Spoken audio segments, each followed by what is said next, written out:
नमस्कार, मैं हूं डॉक्टर अन्नपूर्णा से और यह है frequently asked previous year questions of environment for Haryana public service commission and Andhra Pradesh public service commission assistant environmental engineer aspirants. तो ये वो क्वेश्चंस है एनवायरनमेंट के जो पहले कई एग्जाम्स में पूछे जा चुके हैं। तो चांसेस है कि इनमें से कुछ क्वेश्चंस आपके एग्जाम में भी आ सकते हैं। पहला सवाल, पर उससे पहले अगर आप मेरे चैनल पर नए हैं तो ऐसे कई practice test, previous year questions और एनवायरमेंटल साइंस से जुड़ी हर एग्जाम की तैयारी के लिए मेरे चैनल को सब्सक्राइब करना ना भूलें। और अगर वीडियो पसंद आए तो कम से कम 3 दोस्तों को गुरु दक्षिणा के तौर पर जरूर शेयर करें और कोई फीस नहीं भरें, चैनल बिल्कुल फ्री है। Question number 1, when was the water prevention and control of pollution act passed by the Indian parliament? So water prevention and control of pollution act कब पास हुआ था? A 1974, B 1981 या C 1986 या D 1980? तो 1981 में air prevention and control of pollution act पास हुआ था।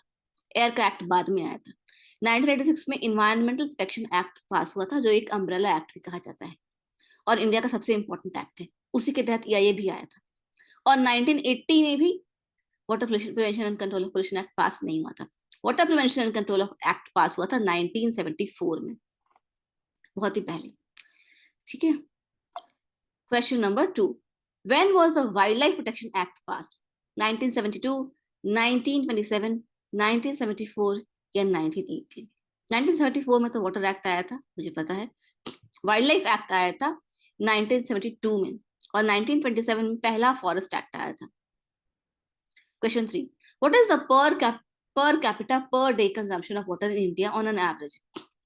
तो इंडिया में पर कैपिटा मतलब पर हेड, हर एक इंसान एक दिन में एवरेज कितना पानी कंज्यूम करता है?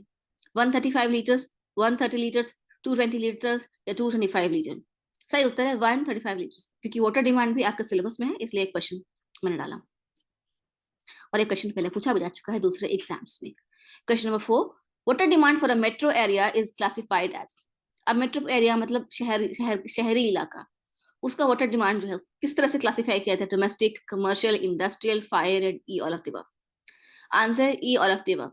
ये क्वेश्चन मैंने जानबूझ के इसलिए रखा है क्योंकि जो मेट्रो एरिया सिटी का जो वाटर डिमांड है वो कुछ डोमेस्टिक डिमांड होता है, कुछ कमर्शियल डिमांड होता है, कुछ इंडस्ट्रियल डिमांड होता है और कुछ फायर डिमांड भी होता है कि अगर आग लग गई शहर में तो उसके लिए भी पानी चाहिए। इसके अलावा कुछ पब्लिक यूज के लिए पानी चाहिए होता है, जैसे कि धर्मशालाओं में पानी होता है या सड़क के किनारे नल वल लगा होता है, तो पब्लिक यूज के लिए पानी चाहिए। तो ये सारा तरह का जो डिमांड है वो मेट्रो एरिया में होता है, तो E all of the above. आगे बढ़ते हैं। Question number 5, as per government norms 45 litres of water is provided to per person to? तो गवर्नमेंट का जो नॉर्म है उसके हिसाब से 45 लीटर पानी पर हेड दिया जाता है। किसको? हॉस्टल, होटल्स, नर्सिंग होम्स या ऑफिस बिल्डिंग? 45 लीटर पानी जो है वो दिया जाता है ऑफिस बिल्डिंग्स को, क्योंकि हॉस्टल, होटल और नर्सिंग होम ये सभी डोमेस्टिक कंजम्पशन में आते हैं और उसके लिए जो पानी होता है वो 135 लीटर पर डे पर हेड दिया जाता है। पर ऑफिस में 45 लीटर से दिया जाता है, क्योंकि ऑफिस में ना आप रहते हैं, ना आप नहाते हैं, ना धोते हैं। ऑफिस में सिंपली पीने का पानी होता है और अगर आप शौच जाएंगे तो उसका पानी। ठीक है। Question 6, water supply systems in India are designed on the basis of A, peak demand, B, maximum daily demand, C, maximum hourly demand of a day of maximum consumption या D, any of the above? तो water supply system जो होता है India में किस basis पे design होता है? किस बेसिस पे, किसको हम मानते हैं बेसिस की? इस बेसिस पे हमको वाटर सप्लाई डिजाइन करने, कितना पानी के लिए? पीक डिमांड कि मैक्सिमम डिमांड पानी की कब होती है, कितनी होती है, या मैक्सिमम डेली डिमांड कि एक दिन में पूरे साल का वो कौन सा दिन होता है जिसमें कि मैक्सिमम डिमांड होता है? नहीं।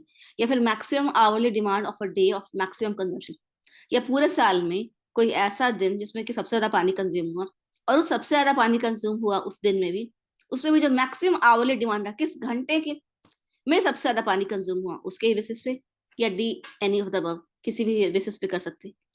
सही उत्तर है C, maximum hourly demand of a day of maximum consumption. जैसे गर्मी का दिन है, जाहिर है पानी ज्यादा कंज्यूम होगा। उस गर्मी के दिन में अगर शहर में कहीं आग लगी हो तो ज्यादा पानी कंज्यूम होगा। तो उस किस घंटे में शहर में आग लगी? जब उस गर्मी के दिन में भी मैक्सिमम पानी कंज्यूम हुआ, उस एक घंटे में जो मैक्सिमम जो डिमांड था उसके हिसाब से वाटर सप्लाई डिमांड होता है, ताकि अगर ऐसी स्थिति कभी फिर आती है तो उतना पानी शहर में सप्लाई होना चाहिए। क्वेश्चन 7, फॉर लार्ज और rapidly growing cities the suitable method of population forecasting is? बड़े शहरों या तेजी से बढ़ते हुए शहरों के लिए पॉपुलेशन फोरकास्टिंग का सुटेबल तरीका क्या होता है? Arithmetical increase method, geometric increase methods, graphical method या कंपैरेटिव मेथड? सही उत्तर है B, geometrical increase method. Geometrically बढ़ता जाता है, मतलब 2 + 2 = 4 नहीं, और 2 + 2 = 4 4 Question 8, the growth of population in any ecosystem is presented by A, straight line curve, B, semi-log curve, C, logistic curve या D, logarithmic curve? तो ग्रोथ ऑफ पॉपुलेशन किसी भी इकोसिस्टम में प्रेजेंट किया जाता है बाय अ लॉजिस्टिक कर्व, और logistic curve ये इस तरह का एस शेप का होता है। यहाँ से पॉपुलेशन शुरू हुआ, धीरे धीरे बढ़ा, फिर किसी कारण से बहुत तेजी से नहीं बढ़ा, धीरे धीरे बढ़ा, ऐसे ऐसे करके थोड़ा देर तक स्टेबल रहा, फिर धीरे धीरे बढ़ा, फिर बढ़ा, फिर बढ़ा, फिर पीक हुआ, और पीक पॉपुलेशन के बाद वो पॉपुलेशन स्टेबल हो जाता है। क्यों स्टेबल होता है? क्योंकि उस इकोसिस्टम में रिसोर्सेज लिमिटेड है, तो एक टाइम तक पॉपुलेशन धीरे धीरे बढ़ेगा, फिर वो बढ़ता जाएगा, क्योंकि फिर जब इंडिविजुअल्स बढ़ेंगे तो आपस में रिप्रोड्यूस करेंगे, फिर वो तेजी से बढ़ेगा, करते करते करते सारा रिसोर्स कंज्यूम हो जाएगा, उसके बाद जब पॉपुलेशन ग्रोथ है वो स्टेबल हो जाता है। यही होता है logistic curve. Question 9, which of the following causes a reduction in water demand? Water demand में रिडक्शन आता है कब? Good quality water, hot weather, modern living या मीटरिंग सिस्टम? पानी का क्वालिटी अच्छा है तो वाटर डिमांड में रिडक्शन नहीं आएगा, बढ़ेगा, लोग ज्यादा खर्च करेंगे। हॉट वेदर, गर्मी में पानी का डिमांड बढ़ता है।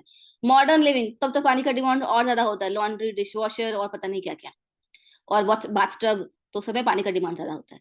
मीटरिंग सिस्टम सबसे सही तरीका, कि जितना पानी आप खर्च करोगे उतना पैसा आपको लगता है, तो उस सिस्टम, जब मीटरिंग सिस्टम होता है तो आपको पता होता है कि पानी ज्यादा खर्च कर रहे हैं तो पैसा ज्यादा लगेगा, तो उससे लोग कंट्रोल किया रहता है पानी के खर्चे को। तो रिडक्शन इन वाटर डिमांड होता है मीटरिंग सिस्टम के तहत। ठीक है।